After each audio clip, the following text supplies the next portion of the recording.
let me give you some life advice right now. If we've got a team that's been knocking on the door at a title, and it's year number 4 for their chances, let's bring in someone who knows, as a Philadelphia athlete, what it takes to win a title.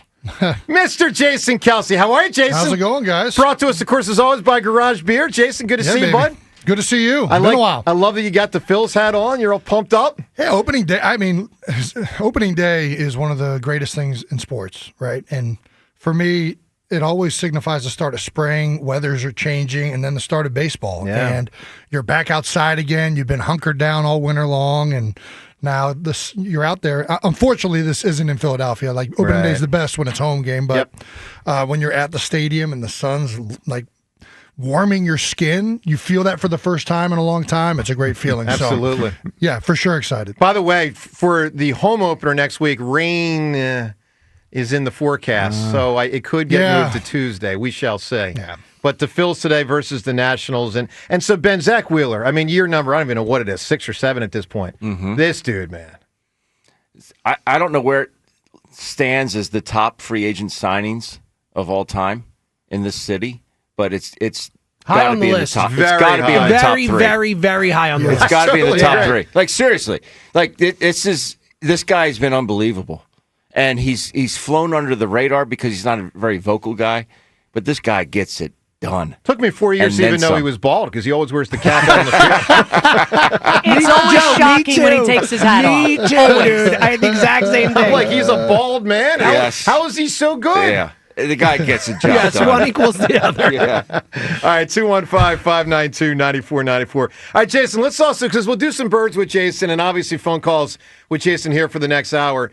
Let's get you on record on BG, man. Yeah, I mean, man. This is our first time seeing you, talking to you since the great Brandon Graham retired. Great player, great person.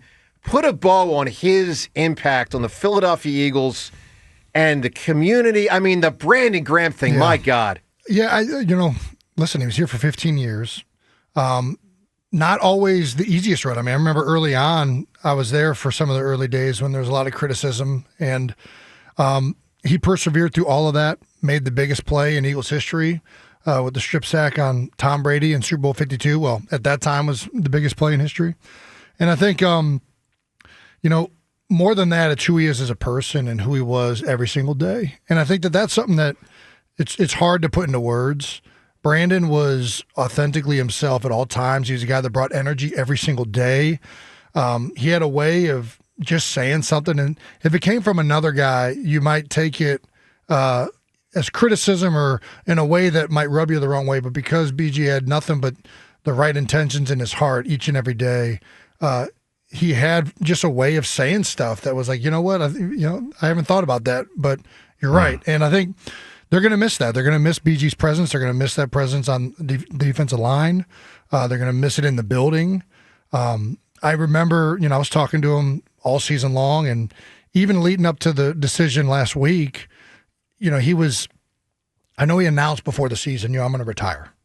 And then he wavered. I thought rightfully so. I remember talking a week before, like, are you sure you want to do this? Like, what do you really, you played really well. It's hard to step away from the game when you've played really well. It's easier coming right off of a Super Bowl and being like, hey, I'm walking out a champion. Sure. But he still had gas in the tank. And, for a defensive lineman to go out there and give you a few snaps a game, I feel like you probably still could do that. Now, coming off of the tricep, he retore it in the Super Bowl. Once you start having those soft tissue things, you never know if it ever's going to stop once you start getting older. So I do think he made the right decision. I'm happy for him. I'm happy that he's at peace with it. I'm happy for Carla and his whole family. But it's an incredibly hard moment for every player to handle, especially when you're on the podium and it's happening right there in your face. And, even watching it, like him breaking down, it's no matter how many times you say to yourself, this is the right decision, I'm going to do it. I'm at peace with it. The moment it comes out of your mouth, like everything flashes before you, everything you've worked for your whole life. So I thought he just did an incredible job with that as well. But yeah, they're for sure going to miss Brandon Graham. That's such a big deal. You talk about him affecting guys in the locker room. There are some players like yourself who transcend their side of the ball. I don't even know. Like that's something that we don't ever really talk about. the side of the ball that you play on is usually the side of the ball. Like you're pretty much only around those guys. You know, like you're with the whole team for like 2 minutes at the beginning of the day, and then you split up, and it's offense and it's defense. But there are a few guys who transcend their side of the ball. You know, who, I don't know, reach across the aisle almost, to use a political term. But he's just one of those guys because of the greatness on the field, but also just leadership. And it's rare for a guy to be able to navigate both sides. But you got to be able to walk. Got to be able to walk the walk. You got to be able to back it up. You can't talk the talk unless you walk the walk, and he for did. sure. And he had the longevity there. And I mean, you know, me, Brandon, Fletch, Lane, like there was a lot of guys that were there for a long time, and I think the longevity aspect of it makes you more entrenched organizationally, right? Like BG, because he's there for 15 years. Like, you know, it's easy for a guy that's there for a couple years to like 90% of your time spent in your position meeting. Then the rest is the offense or defense, and then you get like maybe like you're saying, Ritchie, like a little bit in the team meeting and a little bit in like the cafeteria, but that's about it. BG, whether you were catching him in the sauna, the weight room, whatever, he had relationships with everybody across the board on the team, the coaches, and organizationally. So those little pieces and how they communicate and how they bridge things and bridge communication are important. And you're missing that when a guy steps away who's been there for that amount of time. And I mean, listen, I mean, kind of, I remember earlier, I think everybody remembers this, the whole AJ Jalen thing that he kind of said on this radio station. And I think if that came from anybody else, I don't know how it would have been perceived.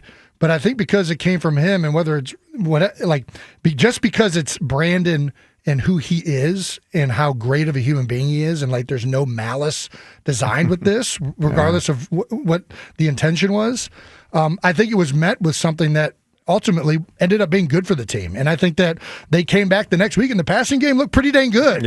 And so I think Brandon had a way about him that was very contagious. It uplifted people. It brought people together.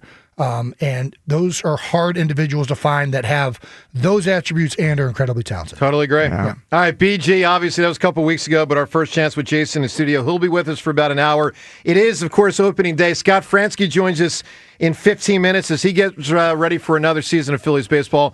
Let's go to the phones. Ken in Cinnaminson. Ken, good morning, buddy. Good morning, friends. How are you today?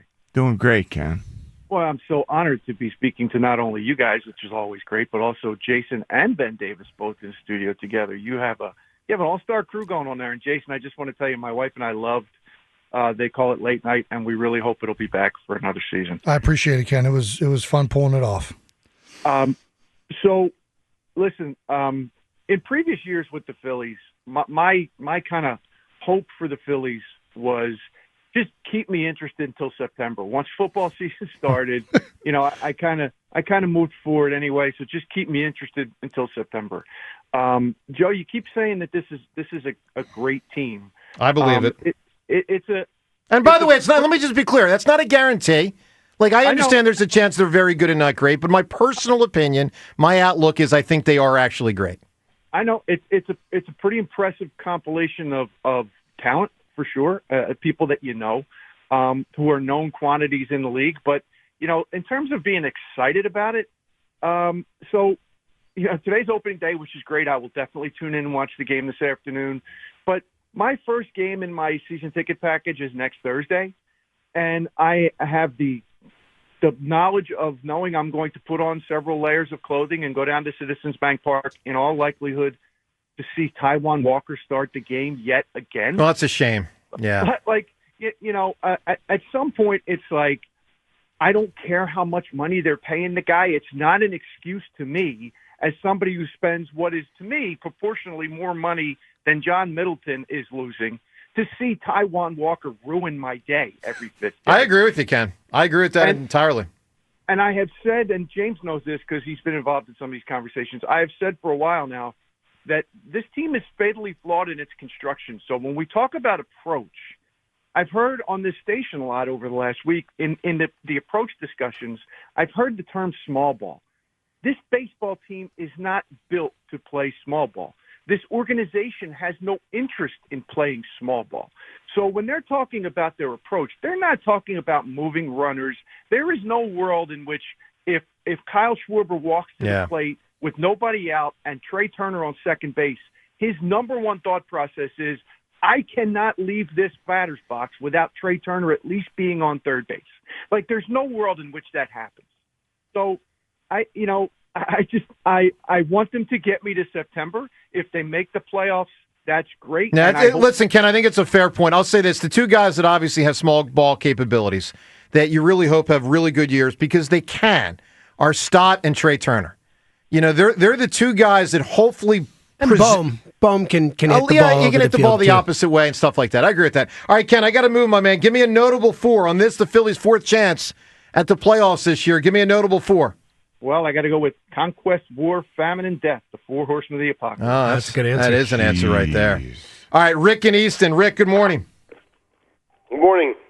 You know, Hi, the Rick. last time I had all these question marks about the Phillies, they actually fought through it and got to the wild card and got to the World Series.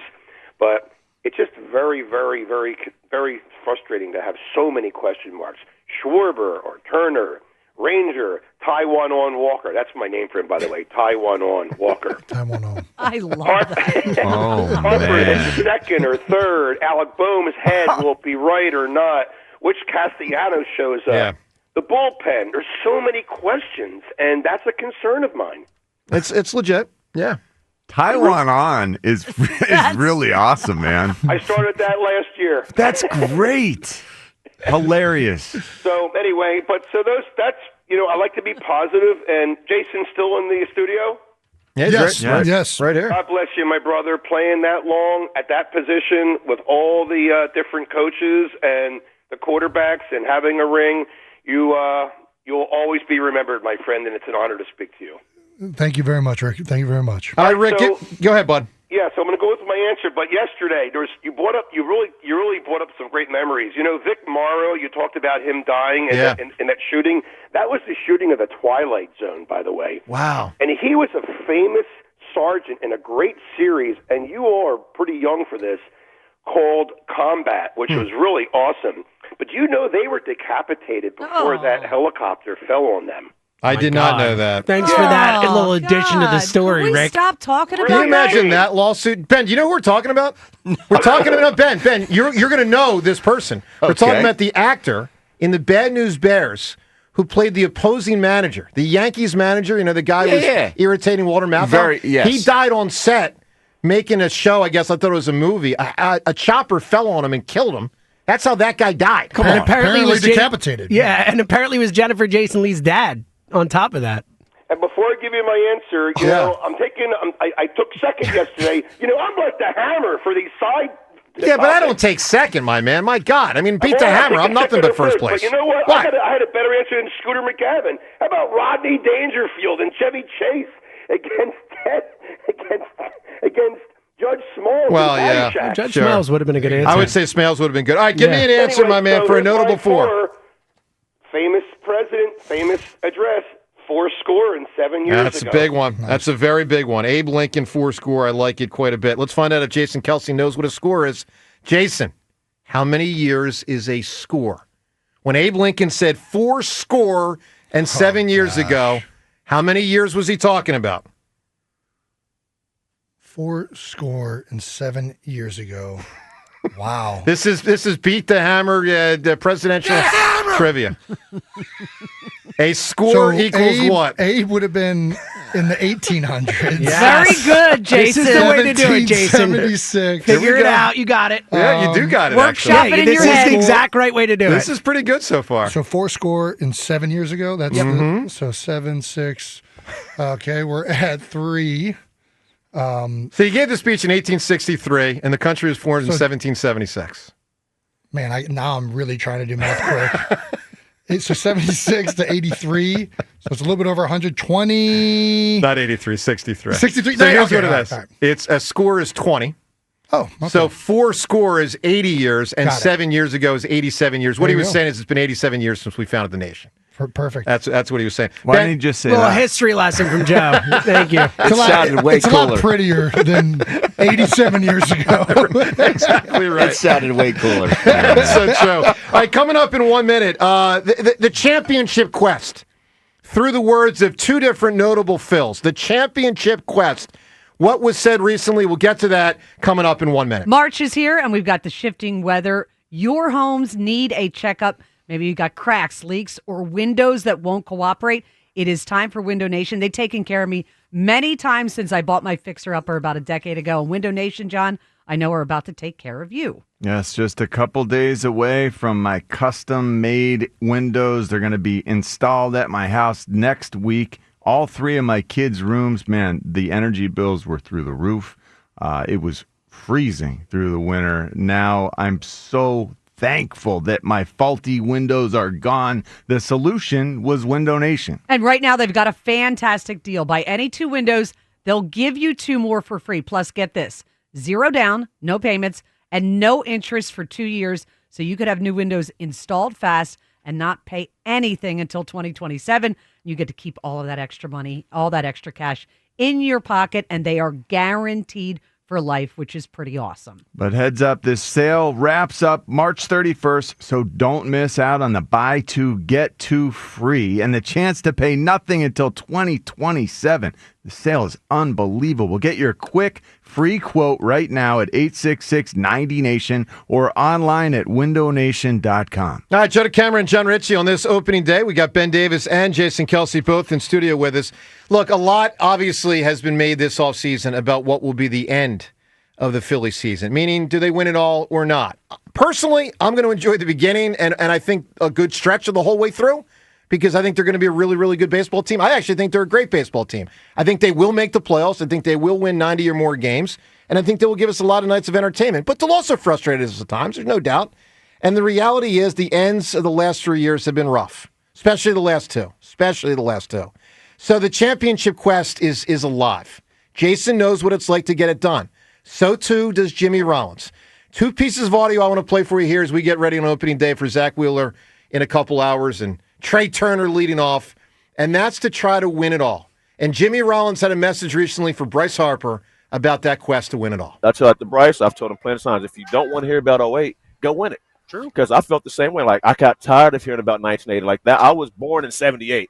I don't want to hear about the guys that played in 80. I love them. I knew Mike Schmidt. I learned about Larry Bowa. I was like, I have to go, and that's who I was chasing. But in order for you to create your own legacy, go create it. If you don't want to hear about the 08 team, go win. They'll talk about you guys. And then you tell the next generation, if y'all don't want to hear about the 2025 Phillies, go win. And you start all over. So that's what was a driving factor for me. And I told Boa when he was my manager, we started at the vet, they won it all in 80. They had the 78, 79, win in 80, lost in 83, but they were a team. And I told them, this is the house that you built. When they built that place next door, that's going to be the house that I built. And we got there, we create our own legacy in that building, and it's going to be here for a while now. So for the guys that come after, you can add to that legacy. You don't want them to talk about us, go win it. And I encourage them to do it all the time. Go win. Don't let them talk about us. You should be tired about it, hearing about it. Jason, your whole league, you are an example, and your teammates from 7 years ago, that the whole thing changes once you've won it all. I mean, the way people look at you, like you're going to be in the Hall of Fame, and someday we're going to say, "Hey, let's welcome, Hall of Famer Jason Kelce." But we here will always lead with Super Bowl champion Jason Kelce. Yeah, because that matters the most to us, for sure. Well, it matters the most to me. I think that the Super Bowl, a team championship, is more meaningful because of the amount of people that it affects, and it's a representation of not just one individual, but an entire organization, entire team, and entire city. So, that's one of the most beautiful things about the parade is it's so evident visually how much it means to so many people. But yeah, I don't know what the question is, but yeah, it's a really impactful moment the moment you win it. I will say this: losing one is the worst on the planet. It's almost worse than you almost would rather not even go. Mm-hmm. Basically, you don't actually feel that way, but it wears on you. Here's the question. I guess what I'm getting at. I'm leading with this, but I'll say it this way because I think I can. Yeah, you recognize people viewed you different after you won it all, right? Oh my gosh, that's the point. Well, I was also that's what Jamie Rollins is saying to Bryce Harper. If you want to win it all and be viewed different, go do it. Yeah, and I'm not saying that's easy, and he's not saying that's easy. But Jimmy did it. You did it. Yeah. Boom. No, there's no matter how great of a player you are, the championship being with your name and with the team that you were on is something that cements you as an all-time great. And I don't know that's necessarily fair. Right. You know what I mean? Like, I don't think that, like, Dan Marino is less of a quarterback because he didn't win a Super Bowl, but that's the reality of what, that means. And if you're one of the all-time greats, if you're a Bryce Harper, if you're anybody who's played in any of these leagues, if you don't have a championship, it's a stain for whatever reason. That's true. That's the reality of it. And I think I don't know that I felt like last year they were actually, and this is where I kind of disagree, like maybe that should be the intrinsic motivation, right? Like Bryce Harper should be that hungry and thirsty to win the championship. But I actually like at least some of the blurbs I've been hearing out of the players' mouth, which are not focused on that. I felt like early last year, I heard a lot of quotes and things coming out of training camp that were really focused on the end goal, a lot of World Series talk early in the year because of the way the previous season ended. That's right. And I thought it was way too early. I remember at the time, like, guys, you got how many games? 160-some games. Like, and they may have burned too bright too quick, and they couldn't sustain that. And I worry that I remember at the time thinking, like, this feels a little bit excessive talk about something that is, like, so far down the line, right? And don't we do that with everything? I mean, we talk. Well, it's our job to do it, but what was different was the players were talking about that, which I thought was a little bit excessive. And I think that, like, there's a difference between, of course, the media and city's expectations based on the previous season are going to be, they're always going to be in the extremes. But I think where the players are usually at is, like, I'm so used to, and this is where I don't know football and baseball, and I'll defer to Ben on just overall mentality of this. But like with us, we're always taught like stay in the moment. We're in this day. We're focusing on here. Nobody talks about, and you're not supposed to talk about the Super Bowl week one. It's like, hey, let's worry about the division. Then you go, let's go That's get the conference. Let's go get this, and it's more like domino by domino. It felt a lot of that noise was a little bit too much early last year. I agree. And did that pay into them having the hot start and the slow finish? Probably that's not. a really interesting but that's distinction. something I remember thinking about last year. And now they're not talking about I've actually heard them say they don't want to talk about it. So I wonder if this is a messaging that's happened organizationally. I agree. Of like, hey, guys, let's just try and be better today. And just, this is a long season. Let's make sure we're improving and peaking at the right moment, which should be the mentality. Because ultimately, that's why they, I mean, if the World Series would have been played in the first half of the season, they would have been the World Series champs. But that wasn't when it was played. So yeah, that's so true. Yeah. Hey, by the way, Twitter poll question of the day today. It's brought to us by Armin Chevrolet. Spring into adventure. And a new Armin Chevrolet available 2.9% financing for 72 months on new Silverados. Together, let's drive to ArminChevy.com. Poll question. Speaking of the end of the season, it's our job to do that. We'll let the players worry about that in 6 or 7 months. How do you expect the Phillies season to end? We've got 4 choices here. A, not make the playoffs. That's not going to happen. Yeah. B, make the playoffs but lose before the World Series. That's what's happened the last 2 years. There's a few different rounds in there. C, get to the World Series but lose in it. And D, win the World Series, which obviously they've only done 2 times in their existence, but have a legitimate shot to do this year. All right, part of what helps having that shot is having Bryce Harper and having Zach Wheeler. It's maybe not quite on the same level as having Mike Schmidt and Steve Carlton, but it's pretty close. Like, these guys are really, really, really, really good, and you hope that the Trey Turners and the Castellanoses and the Schwarbers and those guys round it out the way the Victorinos and the Worths and the Burrells and the Boones and the Bowers, Ben. I mean, those guys in 80, I'm combining 08 and 80. Mm-hmm. You need the guys to round it out. You need Noel to pitch better in the postseason. You need Ranger to pitch better in the postseason. You know what I'm saying. All right, with that said, I think they'll be in the postseason. I'm excited for Phillies baseball. I'm excited to hear Scott Fransky call it again because I want moments like this. 2 balls, 2 strikes to Bryce Harper. Suarez delivers. Swing and a drive, left field. It's deep. It's going, yes! And it is gone. Yes! It is bedlam at the bank as Bryce Harper has put the Phillies on top. That's an all-timer right there. Are you kidding me? His 10th career home run in the postseason. And he may never hit a bigger one. All right, with that said, let's welcome the man that called that action. And look, like that kind of moment, not possible today. Not possible today. But today and tomorrow these are the building blocks to get to October to hopefully put yourself in a position to have that chance for that kind of glory and more coming up in October of 2025. Let's welcome the phenomenal announcer of Phillies baseball here on WIP. Has been for about 2 decades now, Mr. Scott Fransky. Scott, good morning to you. Good morning, everyone. How we doing? Super. Some kind of sexy, buddy. Some kind of sexy. Scott, how you doing? I'm good, Big man. Irish. I'm hanging in there, partner. Scott, you pumped up, man? I mean, the start of another campaign. The juice has got to be flowing for you. I am. I'm more pumped up that Kelce's in the room because I wanted to ask him about trick-or-treating in Narbert. Oh, my gosh. That's, my wife grew up doing it, and it is a awesome little community that, there's kids all over the place. It's wonderful. Yeah, we love doing it. So last year, my daughter comes back from a door, and she goes, "Can I go ask for another one?" I said, "No, go ask that Jason Kelce looking guy for one." And I'm like, "Wait a minute, that is Jason Kelce?" That's so awesome. good. It's funny. Man of the people right there. Yeah, absolutely. I love it. So, Scott, man, you've heard all the talk this offseason. I mean, there are people down on the Phillies. There are people high on the Phillies. What is your outlook? I mean, you know the deal. And we were through this as a town 20 years ago with the Eagles when they're knocking on the door. John, you never got through the door. And I mean that as no offense. Like, you didn't win that title. You gave us a lot of thrills as a group, never won the title. And so it's viewed different. Listen, Scott, this team still has a couple more cracks. This isn't the last one. But it might be for Schwarber, Ranger, and JT. And the opportunity, Scott, in my opinion, is there for this team to go the distance this year. Yeah, I mean, the recipe is there for sure. Obviously, it's a long season, as you have been talking about, and a lot of things are going to happen between now and the start of October. And I do believe they're good enough to get there if they stay healthy. They should be one of the teams in the mix. And if they're playing good baseball at the time, obviously, then that bolsters their chances once you get to October. But it's such a long year, and a lot of things are going to happen between now and then. Scott, how great is this rotation?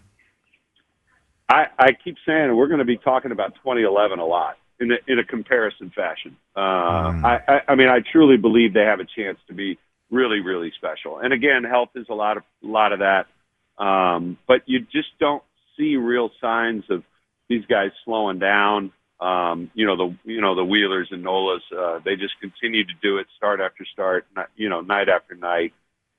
Christopher Sanchez just keeps getting better and better. And I'm really excited to see what the Phillies, who have shown to be pretty good in their pitching department in terms of making tweaks and making adjustments and making players better, to see what they can do with Jesus Luzardo over the course of a full season, because I've always thought he's been one of the best arms in baseball and has been trying to find a way to put it all together, if you will. If they're healthy, I think they have a chance to be really, really special. That's interesting. So Luzardo had lots of room for improvement in your eyes, and now he's got an opportunity. I didn't realize that. What about the outfield situation? We're all waiting to see our outfield look, I don't know, professional. Wow. Is that possible this year? Absolutely. Yeah, absolutely. Great. Spring training numbers are just spring training numbers. But I think you have to be encouraged by what Kepler has shown. I think the Phillies have, perhaps caught a guy who's, you've sort of bought low on, and he's on a one-year deal, and he's on a prove-it kind of deal. And that, quite often can be to the team's benefit, because a player will go out and try to prove it. And he put in a lot of work. I mean, everything that's been said about him, both on the record and off, you kind of get the sense that people around baseball think he has a chance to have a big bounce-back year. And, they're going to give him every opportunity to hit lefties and play every day. And I think that's, if they can be serviceable against lefties, both he and Brandon Marsh, then I think your outfield is much better than it was last year. Yeah, is Brandon Marsh serviceable against lefties? I don't think last year helped me feel confident there. I understand that, and I think there were ups and downs for him, and still fairly young as a player and learning. But they're going to give him every opportunity here early in the season. He put a ton of work into it during the winter. He was better at the end of last season against lefties, so I thought that was encouraging.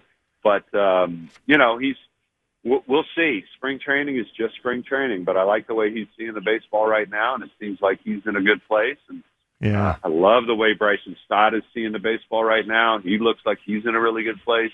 So, I do think there's areas for different guys to get better and improve. And then the other guy that I've heard of who looks awesome is Alvarado, an improved version. How long will this last? And how great does he look? He looks phenomenal. And he Rob Thompson has said on numerous occasions he looks better than he ever has. And you know how good he looks at times Sure. at 23. And yeah, right? He looks like a different guy right now. Now, again, you're not always facing a frontline starting lineup in spring training. So take the numbers for what they are. But I just think in terms of stuff and command, he looks locked in right now. And they're going to need him because, Jeff Hoffman, I know he didn't have a good postseason, but he got you to October in a big way because he got a ton of big outs. And, Alvarado, Orion Kirkering, Jordan Romano, those guys are going to have to pick up the slack. And as good as the starting rotation is, baseball in, this day and age, it so often comes down to those last, 7 or 8 outs. And those guys at the back end of the bullpen are the ones who have to get those. No question. Scott Fransky with us here today. He'll be calling the game coming up in exactly 8 hours. Phillies baseball on opening day starts at, the game itself, 4:05 today. Phil's and the Nationals down in D.C. So, Scott, let's talk about the division a little bit. And I've got in front of me, there's the math dorks that put together the probabilities for, teams to win the division and stuff like that. And I do appreciate, and John, you're going to love this, the Nationals and the Marlins have what is considered to be a 0.1% chance. Wow.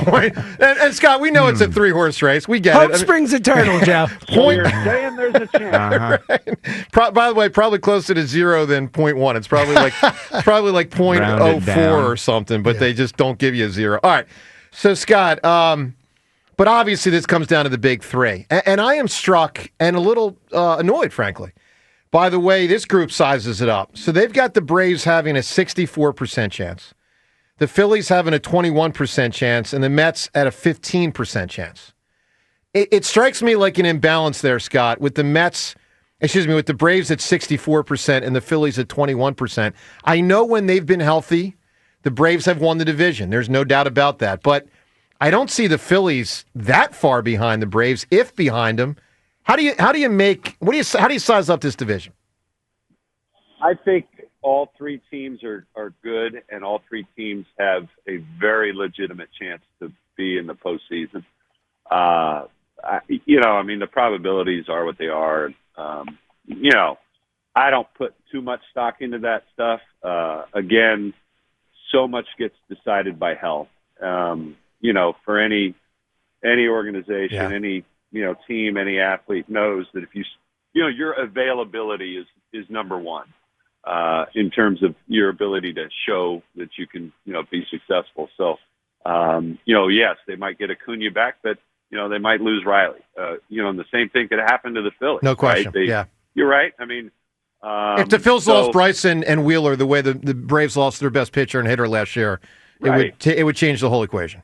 Absolutely. Absolutely. And again, it doesn't totally knock them out, but it makes the road a lot more difficult. Yeah. So I think, again, if the Phillies stayed relatively healthy last year, and they won, 95? 95. Yeah. You can certainly make the argument that they're a better team this year. Now, are they 5 wins better? I don't know. Yeah. Kepler and Luzardo, do they make that big a difference? The bullpen, is it that, better or worse? Time will tell. And, the prediction game is tough. It really is. And I'm glad I'm not in it. As Harry used to say, I don't try to predict them, I just call them. No, I get it. Well, Scott, I hope you're calling, and I think you will be calling an awful lot of wins this year, and hopefully that includes October at baseball as well. We love hearing you here on WIP. You've been the lead announcer for a long time at an exceptionally high level, and I hope that you get another crack at the postseason and a chance of real glory. And I think that probability is. The chance of it is certainly extremely high because this team's going to make the playoffs. Scott, have a great call today, all season long. We'll be listening. Again, 4:05 today, the Phils and the Nationals. And I guess we expect Trey Turner to stroll to the plate for that first at bat. Thank you, Scott. Stay well, bud. Thank you, Scott. Thanks, Scott. All right, see you guys. Thank you. You got it, man. Good stuff. Jason, would you get more nervous for the first game than the second game? I don't know. Later in your career, I don't think it matters as much. You're more just like excited for the first game. I mean, the thing about the first game is, you've spent an entire offseason, you've worked, and now you're about to finally put everything that you've worked on to the test, and you're chomping at the bit to go actually play a meaningful game. So I think the first game has more just intensity because of all of those reasons. But, the nervousness usually comes in, a lot of times when you're doing something that's kind of unknown. I think that's more the nerves. It's like, you're facing a new opponent, a new system, or you're playing with a new player. That's where, first game could come in. Yep. Like, there's somebody new next year. It's like, I wonder how this is going to go. Like, to me, the nerves are usually products of, just not having been in that situation before. So you're more anxious to get out there. Yeah, more I think anxious. the first game. I mean, it's excited. I've spent all training camp. Applies, yeah. Yeah, I guess I meant nervous and not nervous, like nervous energy, like anxiousness. I guess that was sort of what I was trying to. Well, then I think it's probably first game because I think it's you're again, you've spent all off season. Usually, there's a lot of things you've tried to improve individually. There's a lot of things you've tried to improve as like a unit and as a team. There's new players. And now it's like, hey, we're going to go see what this looks like. Yeah, and it's a big moment. You're tired of hitting Fletcher Cox in practice every single day. Let me go hit somebody else. Speaking of the Birds. I can see where that would get old real fast. That's right. Exactly. Speaking of the Birds, we'll get inside some of the off-season moves with Jason up ahead. This field, this game, is a part of our past, Ray. It reminds us of all that once was good, and it could be again. Oh, people will come, Ray. People will most definitely come. Gotta love it, man. The great James Earl Jones from one of the great sports movies of all time, Field of Dreams. And good morning to everyone. Joe DeCamara, John Ritchie. We got Jason Kelce, Ben Davis, Regan Seltzer on this fine, Thursday morning. It's opening day. Ben, the first opening day without James Earl Jones because he passed away. And that was about 35 years ago he gave that speech. Yeah. What a movie. Right? I know that movie is awful. Come on, Ray. Come on. Are you being serious? 100%. Really? 100%. It Holy is so buzzkill. schmaltzy. Wow. It's so what? Schmaltzy. What's that mean? Like, Hokey. beyond corny and hokey and, Rhea, who didn't I think it's meant to be somewhat, Rhea though, doesn't like It's a Wonderful Life either. No, I love It's a Did Wonderful you know Life. Field of Dreams got nominated for Best Picture? It should have. Yeah, it did. Why wouldn't it? I'm just saying, it got nominated for Best Picture. Yeah. I know there's a lot of emotional people in this area right now. But when Getting a lot of when looks right here. he says to his dad at the end, "Do you want to have a catch?" I mean, just faucet for me. Right? It's off the charts. Yeah, it's so good. Like it's just like, oh my god, all I want to do is play catch with my dad. Yeah, That's all I want to do. That's so good, man. By the way, speaking of being a dad, Jason, baby number 4 is coming soon. Very soon. We're Welcome to the 4 Club. Dude, what advice do you got for me, Ben? Dude, I am like Don't nervous. have a fifth? Yeah, okay. Good advice. We've been debating that one. Yeah, we're on the fast track. It'll be here by next week for sure. Wow. Yeah, so I like you say it will be here. She will be here. Yeah, She how's will your be wife here. feel when you call it it? pretty much what you guys just said. You're still calling it. We don't have a name picked out yet, so maybe that's. But yeah, no, she will be here by next week. Yeah. Good for you, man. So great. Congratulations. I guess. No, that's fantastic. That'll be Nothing great. better. I'm excited. All right, we got Jason in studio with us for a little more stretch up ahead here. It is, of course, opening day. Let's go back to the phones. Talk to Jordan right now in Princeton. Jordan, good morning. Take me out to the ball game. There you go. Good morning, Philadelphia. Good morning, morning crew. Good morning, everybody. Happy opening day. Happy opening day. It's Phillies opening day. Jason Kelce, thank you for everything you've done for our city. Joe DeCamara, my wife would like to offer you free Pilates classes if you're looking for a little more of a low-impact workout. Ooh. And get yourself to where you need to be. I appreciate that. Might not be a bad idea. Thank you. Princeton Bar great Pilates, idea. you come by, she'll take Yeah, you care could of use that. it. Joe, you going to John do that? Ritchie, all hatchets. I will consider that, Jordan. I appreciate Oh, that. you know what have that you ever means? done- That means no. I No, will consider no, that no, means no. never. No, Have you when I- ever done Pilates? No, when I say I'll take something under consideration, that's my no. Oh. When I will consider that means maybe. This is nonsense. I'm just being honest. If you ever hear me say I'll take that under consideration, that's a no. That's a hard no. But I will secretly consider hard it. no. Consider that is not a no. Because they're I'm the just- same thing. I'm just. It It's is like the when my same mother word. would say, I'll think about it. It's I the knew that was a same no. word. It's the Consideration. same I will say word. there's a different tone, though. There's a little bit of defensiveness more with one. Yeah. Wow. Don't defend this, Jason. You really are giving him a lot of benefit of the doubt. I just want to watch the Pilates. Can I go to the Pilates class? I just want to talk to Jordan. yeah, that needs to be We can live stream it. I like that idea. Let's see, Joe. Yeah. Jason, you want to show up? Hey, No, I'm joking, Jason, buddy. An athlete in his element. We'll have you anytime. all right. We'll have you anytime, Jason. Perfect. Hey, listen, guys, America needs baseball right now. This is a great season for baseball. We are in a time where we need baseball. We need to come together behind good players. None of this NBA nonsense, the Stephen A. Smith, LeBron. Let's get back to baseball. I want to talk about a few things that I like about baseball today, and I'm a big, big Phillies fan, guys. I like parking under the Walt Whitman Bridge and saving $25. I like walking in through the left field gate, seeing the banners. You smell Bull's barbecue when you walk through that gate. You Yeah. walk past the Harry Kalas statue. Walk past that Harry Kalas statue. You think of the Philadelphia Phillies are world champions of baseball. I didn't do that justice, but you think of that call every time. You fist bump your usher because you know him because you sit in that section. You hear the echo of the crack of the bat at first hit of the game, and it shocks you. You're at baseball. It's happening. The scream of the pirate beer guy. Beer! I love that guy. They did an article on him in the Inquirer. That guy is amazing. And what I love more than anything is how baseball brings us together. It is 3 hours where you are disconnected from the rest of the world. You are with your family, your friends. For me, a lot of the times I'm with my wife and children. And it is the glory of hope that comes from the beginning of a season, knowing that we have 7 months of this glorious game in our homes and in our lives with guys like Fransky, who, by the way, leveled up to one of the greatest announcers of all time with that Bedlam at the Bank call. Yeah. I will listen to that anytime I am having a bad day. That is my pump me up track right there.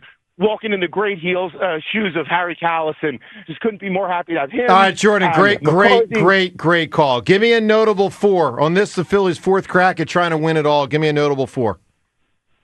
I am going to go with the boys from Entourage, a great television foursome and a great series. Go Phillies, go opening day. Thank you very much. You got it, buddy. Thanks, Jordan. Again, I'll say it again. That answer is different than the one we got earlier of foreskin. Yeah, I was driving in. You heard here, that, and huh? I heard that, and I know that the call wasn't going well to that moment, but Really that turned it around. really. I mean, that's the winner, right? Well, it's like that. For Foreskin to 4th of creativity July, alone, you know? I feel like it needs to win. So How about good. just the matter-of-fact way he Yeah, said it? it was just like so natural. It was like duh. Yeah. bang. I mean, that's obvious. Outrageous. The only person in the world that was thinking that. Oh, Yeah. my God. I Jason, the really only do. one- I thought it was hilarious. I don't It even was. know why the way he said it was funny. Just So- the way he said it. I Well, don't know. plus, Could it's we probably hear it delivery. again? It's probably a word that's never been said on WIP. Is it wrong Probably. to celebrate the fact that he said it? Is it wrong to celebrate the way that he said it? I really do. I would like to hear him say it. Well, and it could win drop of the week. I thought it was It's a rare word. And to pull that It doesn't on come the out in stop, a conversation. There are other anatomical words that are equally rare, maybe could have gone more forehead. That's right. That's so true. Uh-huh. Love it. Just very All right, different. So, James, you got the audio when this was dropped? That's- All right, let's I go have it, back yeah. to Ron and Monco. This is about 2 hours ago. It had been a I'll very, give you a little lead. I'll be like 15 very seconds. strange phone call. But, man, did he end in quite a He notable brought way. it home strong. They have zero shot at even getting to the World Series. They're probably not even going to get into the playoffs. What a breath of fresh air Ron is today. Well, I want it on the record. Okay, you're on the record. All right, give me a 4 because I really got to move on. Okay, all right, buddy. How about foreskin? Absolutely nailed it. It doesn't even sound like he had it planned. Like, how about that? It's like the word that just came out. Just nailed it. Wow. It's unbelievable. Wow. That's great work. Dude, that had a completely different tone than I was expecting. That was almost like he was on Price is Right. That was almost like final bid. We need foreskin. I think it's got drop of the year. Wow. Absolutely. Foreskin. All right. Let's move from that to the quest for the title. Ready? What a segue. I don't know what else to say. All right, so listen, everybody wants to, all of us, everybody in Philadelphia, everybody in the Phillies organization wants the Phillies to win the title. Dave Dombrowski's won a couple, but not one here. Let's listen to Dombrowski. This was with us a couple weeks ago on that quest for a title and the historical significance of getting it done. Here's Dave Dombrowski. Now, of course, there's been great time periods in 2008 to 11, and the Phillies won a world championship and drew 3 million people a year and a lot of great players, and that's probably the greatest time period in Phillies baseball history.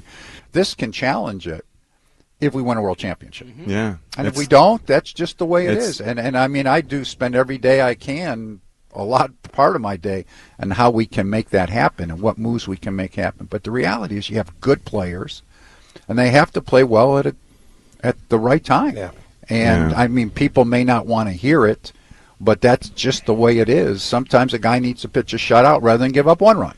Sometimes you need to give a big hit rather than hit a line drive, and everybody says, geez, you know, you can go back through his guys. It's a line drive at the second baseman. Well, if it was 2 inches that way, they win that ball game. So it's the heartbreaking part. That's what makes our game so tough at times. It's all about perspective. And you can't go out there and, just the players know it. I mean, to go and yell and scream at the players doesn't really do you much good because they know it. I mean, I can guarantee that there's not anybody that's sitting in our clubhouse that are thrilled that we haven't won a world championship yet. But I think the reality is, hey, we have the talent to do it. Now we got to go do it. All right, so they definitely have the talent to do it. James Seltzer, do you want Rob Thompson to be harder on the guys? That's question 1. Question 2, Willie. Yes, I do want him to be harder on the guys. No, I don't think he will. That's what you're asking for, right? I agree. Yeah, I want him to be. It's just not his style. It just doesn't seem like his style. And to the point that Dombrowski just made, real quick, the point that Dombrowski just made, it doesn't seem like organizationally that's what they want from Rob Thompson. Yeah, he is hard on the players. You just don't see it. Yeah, I think you don't see it. Fair. And the modern day athlete can't take it. I think some can, but yeah, I think some can, but you can't. It's not like parenting anymore. You can't just put a kid over your knee anymore, right? You're not supposed to do that anymore. Sometimes it works, sometimes it doesn't. But the bottom line is, you're not even supposed to say that you've considered it. True. I mean, I'm sure Ben has, knowing Ben as well as I do. The thing is, the modern day athlete can't take it. I got soap in the mouth. Imagine if you got soap in the mouth. Yeah. I mean, I got that. Yes. I got backhanded when I was 18 years old. Yeah. You know, it's the way it is. Yeah. But it's not the way it is anymore. But the modern day athlete can't take it. But to Jason's point, some can, some cannot. Yeah. And I would say modern day athlete, most cannot. Yeah. And that's not the way that Rob Thompson's going to go about it. But he lets them know behind closed doors. He lets them know. I think there's ways to get that, even if it's not from Rob. I actually really like Rob's disposition as a manager and the way he manages. It feels right. I wish that they have somebody. They need like a little bit of an edge from like a player standpoint. I want somebody to kind of fill that role at times where they're a little bit like loose cannon-y, and like that pairs well with a manager. And again, Ben, you know more about what Rob's like behind the scenes than I do. I don't know. But is that CJ? Yeah, is that seriously? GJ? No, this is a big deal, right? I think especially defensively, you need impulsive and guys that are filled with intensity and rage, and then coaches and players that push that in the right direction. Defensively in baseball? See, I'm sorry, you're saying football. He brought up football, Yeah, so I went, especially in defensive football. I got but I think let's say baseball. So like, I think that the measured temperament and methodicalness works really well for consistency. And it also works really well if you're playing at a high level and you don't want to get too high. Yeah. Which I think is really important, and which is where you want your manager to be at. The other side of that, when things aren't going well, people have this emotion built up. They're frustrated. And sometimes you want people to voice that frustration, whether it's the manager or whether it's a player. And if nobody's voicing it, it feels like nobody's really getting better. You know So what I mean? here's Even if it doesn't mean anything, there's like an emotionality that sometimes needs to come out. And that's where like having guys like a CJ, and players that are that too much, right, at times, but you still need those guys within the locker room and within the roster. There's a balance there that I do think is important. Here's who I think that guy historically from the Phillies has been, and Ben, you'll probably be able to speak the best of this. We all know him. I was very young when he played. Mm-hmm. But to me, what Jason just described is Larry Bowa. Yeah, that's right. Immediately, 100%. Bowa. 100%. Bowa was my shortstop. Look, was he the best player? No. Was he one of the 4 or 5 best players? Yes. Did he have that temperament of like being really ticked off if they weren't winning and willing to say something? Yes. But it has to be in the player. He still has that. Yeah. If you talk to Larry or sit with Larry and watch a ball game, it has to be in that player. You just got to follow Larry on Twitter to find out he's got that. Like right? Larry's got that for sure. It's still in there. Yeah, it is. All right, and I want like Trey Turner to have more of that.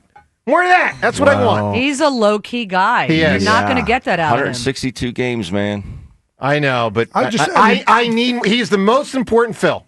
He's the most important Phil because agree. It is the biggest disparity you could get between a guy being a top 10 player in baseball or not a top 60 player in baseball. I mean, John, some of those years, some of those months when he would hit 220, he was not a top 100 player in baseball for a couple months. Like, well, the 300 he's got to be better million. than that. Got to be. My God. It's nowhere close. Right. The 300 million is nowhere close, and it's just a matter of how much better can he be this season than what we've seen. I think he can be vastly improved. He can be, yes. I love the fact that we're hearing stories of him getting, screamed at practice as he's working at shortstop. Yeah. Defensively, it's been so lackluster. I love that he's working offensively and defensively and that they're coaching him tough. Next, whatever happens next, I have no idea what to expect from this guy. Well, the whole season starts with him. He needed to pick me up from the crowd to get going before. What's he going to need this time around? That's the way I look at it. How much help is he going to need to get started? And listen, he doesn't feel like a self-starter. Maybe putting him leadoff helps, maybe. And when this season starts today, it will start with Trey Turner in the batter's box. Unless we get a surprise, but I don't think we will. I think he strolls out there against the lefty for the first at bat today. Let's get to Patrick in Tabernacle. Will he steal when he gets on? I don't know the answer to that.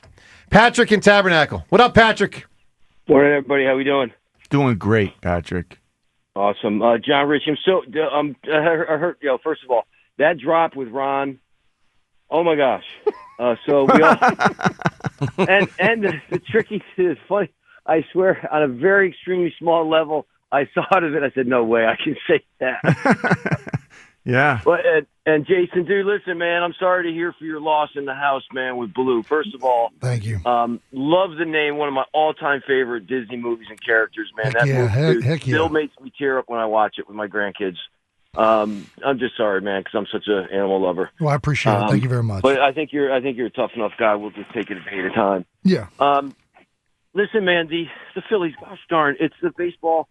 And again, man, like Bryce Harper he revitalized my love of the game. And I just got the extra skip in my step. I'm snapping, man. Good. I snap my fingers. My chickens are happy. My goats are happy. My dogs are, like, everything's just sunshine's rainbow, that kind of thing. But the reality is, trying to be not a fan about it. Listen, we got some arms this year. Yep. And Ben Davis. Another time, I would, I forget you and Ichiro. I would just, man, I can't believe you graced his presence, which is incredible. But other way around, Patrick. Yeah, I'm thinking you had that wrong. Yeah, I'd say that. Yeah. Graced his presence. Yeah, Ben's that big. He ain't that big. But no, just seriously, it's just everyone's optimistic, everyone's hopeful, but you know what? All we need is just a couple minor tweaks. And I heard Ken from Sentiments, and I know we're not a small ball team, Ken. I know that's not how we're constructed, but I'm looking for a few instances in the most critical of moments Ben Davis, can we hit the ball the other way, put the ball in play, go the other way, just do something other than what we've been doing, and that's really what I'm hanging on to get us. We are just and Patrick, here's the key: using the regular, because they really should make the postseason. Using the regular season to experiment so that they are better at it, proficient at it, come playoff time. Mm-hmm. You got, it's like the Ben Simmons thing. I mean, it's not nearly as extreme. But one of my points always was make Ben Simmons go shoot 5 to 7 jump shots so he's better at it the next game, and he would never try it. And it's like, if you don't want to try, then you clearly won't get better, and that's a mistake. All right, Patrick, I need an answer for a notable 4. I don't think it was. How about Rodney Dangerfield? 4. Yeah. Should have said 2. I should have said 2. So true. All right, coming up in 1 minute, of course, with Jason here. Eagles lost a lot, gained some. We'll get Jason's perspective on the offseason coming up in 1 minute here from an Eagles standpoint. Hey, let me tell you about PI Dental Center. With their decades of experience in complex dental treatment, of which I've been a patient now for 2 decades, my mom a patient for 3 decades with Dr. Glenn Wolfinger and Dr. Robert Slough, both board-certified prosthodontists. They specialize in the restoration and replacement of teeth. They're phenomenal with what they do. Now, for me, it's always been year-to-year maintenance. I've never had a major problem. And most people in society, are in that category where, year-to-year, make sure you get that checkup, stay in good shape, and PI Dental Center can do that for you. But what they can also do is help people that have major problems because they are the originators of the teeth in a day. That's a revolutionary treatment that delivers fixed teeth and implants placed for a dramatic transformation in a mere 1 day. Whether your problem is big or small or not at all, but just to stay in line with good stuff, get yourself to PI Dental Center. They're located in Fort Washington. Start with their website, pidentalcenter.com. Visit pidentalcenter.com to request your new patient evaluation. All right, so our first time having Jason in studio since the moves of the offseason from an Eagles perspective. Obviously, first and foremost in our mind today is the Phillies, and that's been the bulk of the conversation. But, Jason, they lost a pretty good amount. Yeah. They gained some. I've expressed concern. A lot of people told me, don't be concerned. Hold on a second. You can't lose 6 or 7 good players and not have concern. But a lot of people disagree with me. Okay. This Ojulari guy, he's someone they got. Let's talk about, so what do you faced him. Yes. You were interior, he's on the outside, but what do you know about Ojulari and what he brings to the table? He's a dynamic player, can kind of do a little bit of everything. And what I mean by that is, especially when I played him, when Wink was still the defensive coordinator up in New York, they would utilize him in a lot of different ways of standing up and dropping out. And he was a number that we had in our mind of hey, this guy isn't just a guaranteed going to line up here and rush on third down. He could do some unique things. Yep. So he's got that type of body type where he's kind of a jack that you can do a bunch with. And I don't know what they plan on doing with him. Obviously, he's going to play defensive end, the vast majority, and just rush the passer and do that job. And, if their defense is as good as last year, that might be the only thing he did because in the Super Bowl, all they did was rush 4 people and never blitz. So it'll be interesting to see how they utilize him. And, I think he's not as undersized as a Nolan Smith was, but he kind of fits an outside linebacker mold, kind of also big enough to play defensive end at the same time. So on the other side of the ball, our offensive line, we lost guys who ended up being sort of like backup guys who were part-time players, and we're down at right guard to Tyler Steen, who we thought was going to take this right guard spot and run with it previously. Yeah. Is now his time? Is this the point where everyone has faith he's good enough? If I'm Tyler, I'm licking my chops. I got an opportunity here, and I think he was last year too. Steen last year, a big reason it went to Mekhi early is because he was hurt. He was out for almost all of training camp. He had an ankle injury, and that's kind of when Mekhi started playing right guard and really got the bulk of the reps. And then Mekhi flourished with that opportunity. But I don't know that Steen did a lot to necessarily lose that position. I think for the most part, Steen played well in the games. He's a little bit, I would like to see him be a little bit more consistent. He's very good at times, and other times he'll get a little bit out of balance or he'll get beat. But he's a good player, and somebody I certainly am happy with going into a season playing. And my concern a little bit is you lose Mekhi, you also lose Fred Johnson. Yep. Yeah. You're coming off of, if I'm being very honest, you had the Cam and Landon injuries going into the Super Bowl, and then after that, I want to see who's going to replace this depth issue, because for the offensive line, the starting five is great, and we were very lucky to have all five of those guys pretty much healthy all last year. That's not that common in the NFL. Who are we getting that's going to be those next guys, and who's going to be the Tyler Steen this year if Tyler Steen's a starter and somebody needs to play? Is this a major drop-off that really hurts the unit? Yeah. It feels like that might have to be rookies brought in. There's rookies. I mean, they traded, obviously, CJ GJ for Kenyon Green, who has played, if I'm being honest, bad. And he was, really bad. But I do know that he was a hot commodity when he was coming out of the draft. The measurables and the potential there, when you look at that stuff, is exciting. Yeah. But I don't want to excite anybody. You never know, is there a coaching thing that can make this better, or is this a lack of instinct and lack of just kind of not understanding that he's not going to be able to grasp? Yeah. But when you look at the arm length, you look at the size, you look at some of the explosion, there are things that I'm like, man, if you can just stop leaning, throwing your hands in the wrong place, putting your outside hand shallow and getting beat around your edge, there's technical things that can really, if you can embrace that and improve that, this guy could be actually a good player. That's awesome to hear. I know from my perspective. I want to say that with the biggest caveat, though, because I think it worked last year with Mekhi Becton, right? Mekhi struggled with New York. They switched positions, and he flourished with Stout. Yeah. It doesn't always work like that. And you never know how much of this is mental and how much of this is there's a disconnect with the coaching or the guys around him that's causing something to struggle. Now, he was on an awful offensive line last year in Houston, and it wasn't just him.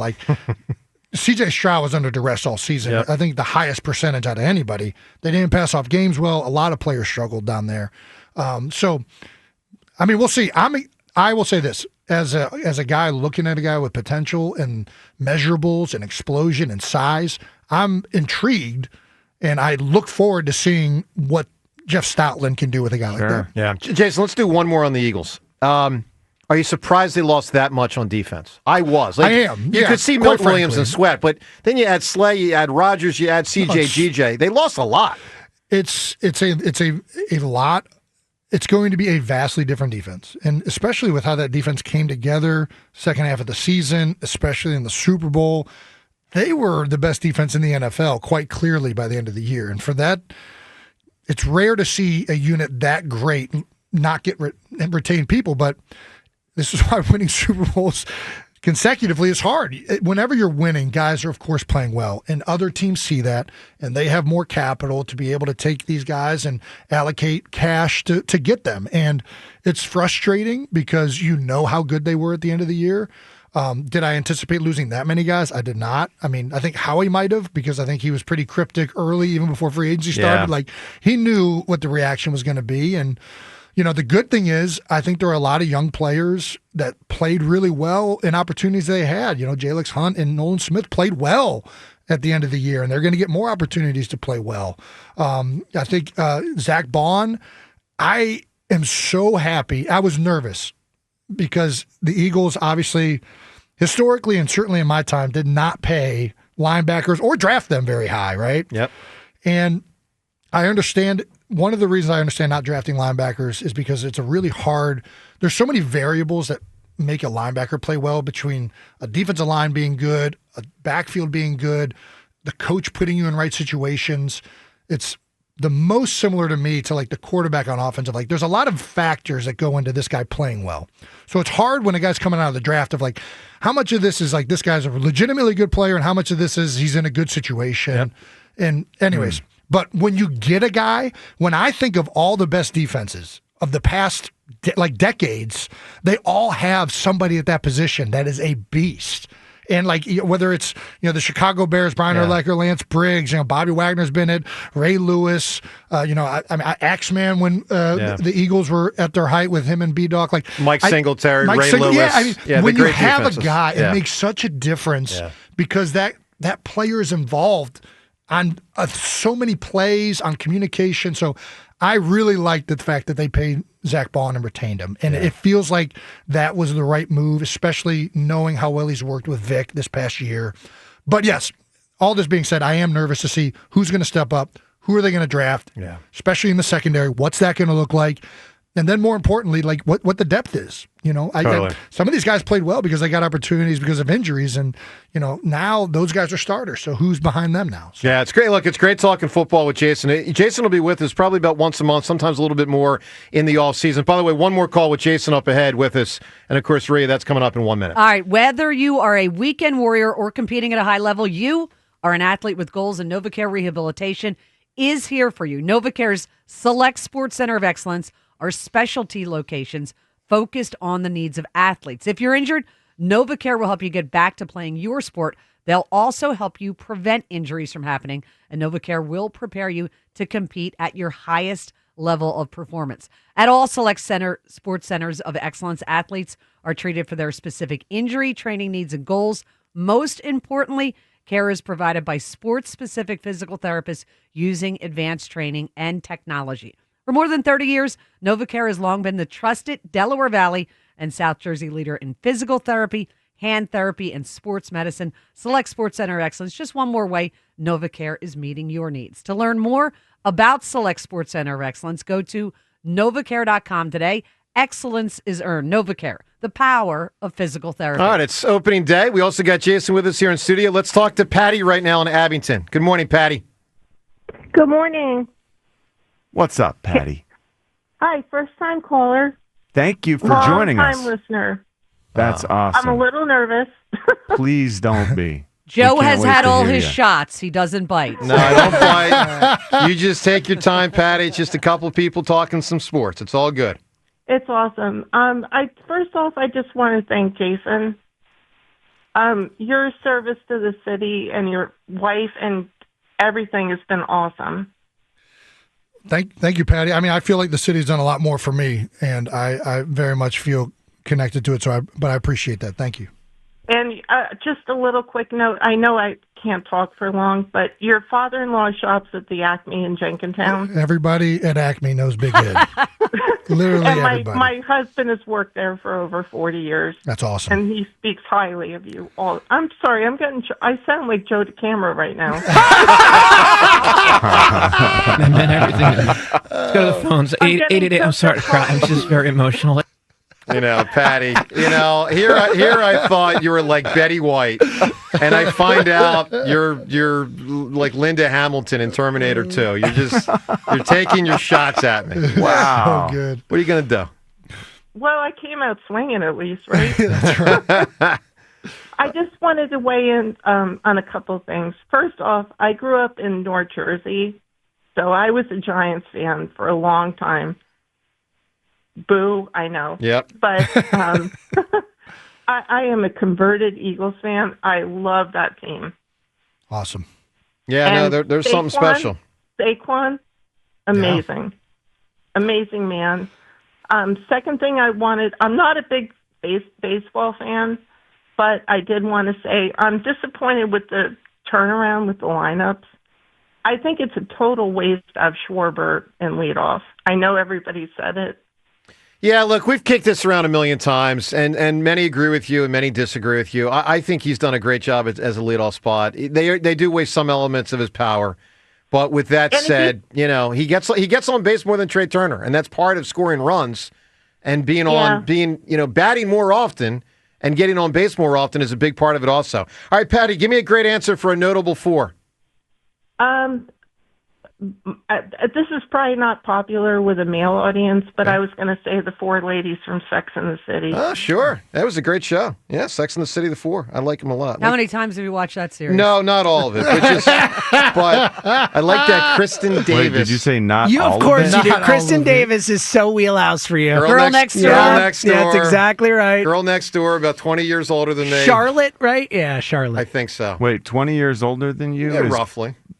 Your wheelhouse? Well, when I was 20, she was probably about 40, thereabout. I mean, so maybe I'm off by about Joe, 5 you'll be years. shocked to know this. I watched one episode and hated it and never I'm watched shocked. it again. Yeah, that is surprising. Not my wheelhouse. Wow. Not It's not my that wheelhouse. surprising, actually, if you know Rhea. James knows me pretty well now. I don't even know what it would be about other than the title and certain scenes that I've seen. It's urban. Ooh, look at you. It's sexy and urban. Well, I got the sex from Are you the a, title. are you a seen Mr. an Skin? episode Are you a either. Mr. Skin fan like I am? Mr. Skin? He's referencing certain Like scenes. I am.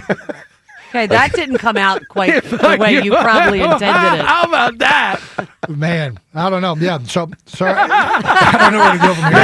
Answer that one, Jason. When Jason we Kelce take a 30 sidesteps, seconds? that's when you know. Ignored the question. Ignored. That's classic, man. All right, You Jason. came at him pretty strong, though. Well, I was playing around. Yeah, it was pretty strong. That's all I I'm got. saying, you That know? was a very positive. Wow, Yeah. all right. Great having you in studio, It was a my joke. man. Can I ask Ben a question Yeah. about this? So one of the things I do want to ask about the Phillies and the season starting is it feels like everybody keeps asking about like the small ball, and I know that a lot of this stuff gets built into the analytics now and Moneyball, and they've determined that they think the best way to win games is by going more towards like the slugging and what they're trying to execute on. But I always wonder how much of these analytics are done in like competing against great teams or just competing on like an average, right? And like how much of it is like about consistency and how much of it is it like what is great in the peaks, I guess. Like to put it in like a football way, like I think there's certain metrics that will say, hey, bend, don't break, like don't be too aggressive, just let the other team make mistakes. And I think that works really well against bad quarterbacks. But when you play good quarterbacks, they like will pick you apart. They'll expose you. Yeah. So like is slugging, do you think slugging might be great against bad pitchers? But like against Yes. good pitchers, you need to just get the ball in play more because you're not going to, it's going to be harder to hit those home runs. What a great question. Without a Holy doubt. mackerel. There's a big difference between small ball, quote unquote small ball, Yeah. and situational hitting. Gotcha. Okay. So if you have Garrett Cole on the mound and you have a man on third with less than 2 outs, and it's the first inning, maybe the infield's playing back. Okay. Instead of striking out, just hit a ground ball to second base. I know it's easier said than done, but even if you break your bat, get out in front, hit a ground ball to second base, you score that run. And As the opposed percentage to, is higher of hitting a ground ball to second base than hitting a home run. correct, So correct, just- right. and then just get the run in. Yeah. But there's also, that situational hitting is a lot different. Man on third base, maybe get a ball to the outfield, as opposed to just swinging through a pitch and striking out, and then you're walking back to the bench, and that run isn't scored. Sure. Do the little things on that aspect. Small ball to me is get a man on first base, you butt him over to second base. Yeah. That's small ball or trying to steal a base. Got it. Okay. But the situational hitting, that's where the Phillies need to be better at and putting more balls in play from that aspect. I love it. I love it. All right, let's get to the Twitter poll question of the day. It's brought to us by Armin Chevrolet. Armin Chevy, your Corvette headquarters. If you dreamt about owning a Corvette, well, now is the time. Visit ArminChevy.com. Together, let's drive. Poll question: how does this Philly season end? 4 choices. They don't make the playoffs. They do make it, but lose before the World Series. They lose in the World Series, or they win. James, can you quote the movie Major League? They win the whole... I can't quote it. Bleeping. No, I'm not allowed to. Thing. Yes. No, you're not. Well, you can say it once. That's right. This is not a PG-13 type thing, man. We can't say it once. Well, Jason Kelce can say it, and then he gets revered for the F-bomb. That's true. Joe That's DeCamara true. and James Seltzer says it, then it's a problem. There you go. Hey, Jason, stay well, man. Enjoy the baseball season. Thank you. We'll Thank you very talk to you next month in the lead up to the NFL draft, which will be a big deal. And good luck to you and your family as you go from a group of 5 to a group of 6 next week, man. That's special. Thank you. Thank you very much, Joe. Thanks for having me. Good to see you guys again. Great seeing you, man. See you in a little bit. You got it. There he is, Good luck. Jason Kelce. Back with more calls next on 94 WIP.